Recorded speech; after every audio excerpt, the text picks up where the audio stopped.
காத்தாடி பண்ண போல எடுத்தா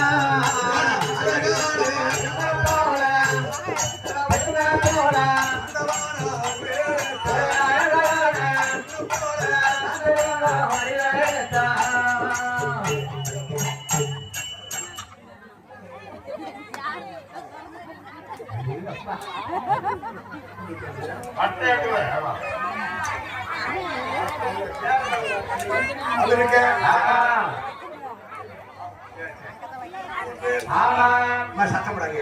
நேரம் இல்லை, நேரம் இல்லை. இங்க வா, இங்க வா, இங்க வா, இங்க வா, இங்க வா, இங்க வா.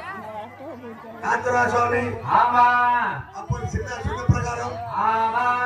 சத்தம் போடக்கூடாது. பொண்ணாட்ட ஊதுவாங்க காத்துறாங்க. அப்படி இருக்க. ஆமா. அழகான